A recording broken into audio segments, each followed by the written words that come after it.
Job के अलावा sir हमारे पास और कोई रास्ता भी नहीं है। मैं आपको एक बात बताऊं, लेकिन आपको शायद बुरा लगेगा, शायद बुरा लगेगा, लेकिन मैं आपको हकीकत बात बताता हूँ। गवर्नमेंट जॉब जो है बच्चे, हम इसकी तैयारी केवल इसलिए नहीं कर रहे कि हमें अपने पैरों पे खड़ा होना है, अपने परिवार की स्थिति को हमें मजबूत करना है, लेकिन अपने माँ बाप को हमें एक सहारा देना है। केवल ये नहीं है, ये तो हम प्राइवेट नौकरी में भी कर सकते हैं। मैं भी तो प्राइवेट नौकरी कर रहा हूँ। बताओ बच्चे, भाई मेरी भी तो नौकरी प्राइवेट है। तो इस प्राइवेट नौकरी में मेरे भी उद्देश्य वही है कि मुझे अपने घर परिवार, अपने माता पिता, ठीक है, आर्थिक रूप से उनकी मदद करनी है, ठीक है, अपने जीवन में स्टेबल होना है, अपनी आगे आने वाली जनरेशन के लिए भी मुझे कुछ ना कुछ करना है, उनको भी एक अच्छी लाइफ देनी है, और थोड़े बहुत जो अपने एक्सपेंसेस है वो पूरी करने हैं। ये तो नहीं, गवर्नमेंट नौकरी का बेटा एक जो दूसरा मोटिव है हमारा तैयारी करने का, मैं वास्तविकता बताता हूँ, मैं झूठ नहीं बताता। मैं आपसे कहूँ कि ये कर दो वो कर दो, मैं वैसा नहीं। एक दूसरा मोटिव जो है हमारा, वो बेटा दूसरा मोटिव एक हमारा ये भी है कि कहीं ना कहीं गवर्नमेंट नौकरी सामाजिक प्रतिष्ठा से जुड़ा हुआ है।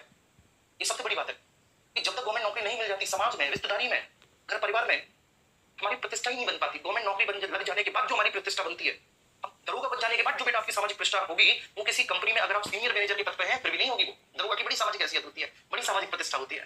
ठीक है, क्या लगाए बेटा उसके सामने किसी भी कंपनी का सीईओ, तुम्हारे सामने सुंदर पैसा ही कुछ नहीं। ठीक है, अगर ठीक है इस तरह से 2 सितारे लगे हुए हैं, दो सितारे, ठीक है, 4 स्टार हो वर्दी पे, ठीक है, और एकदम कैप लगा के दरोगा जी वाला, और जब रॉब से आप बुलेट पर डट डट चलते हो तो क्या बेचे तुम्हारे सामने सुंदर पिचाई। ठीक है, तो वो कहीं ना कहीं एक सामाजिक प्रतिष्ठा। दूसरा, अगर शादी नहीं हुई तो एक दहेज वाला कॉन्सेप्ट भी होता है, बेशक आपके मन में ना हो, ठीक है, लेकिन जो लड़की वाला होता है वो जबरदस्ती आपको देना चाहता है। एक दरोगा की आज की डेट में मेरा दोस्त है, लेकिन ना इसी में जो पिछला वाला यूपीएसआई था, उससे पिछले वाला जो था 2017 वाला, मैं उसमें लगा था। मतलब मेरा स्टूडेंट था, फिर दोस्त बन गया, हम उम्र थे।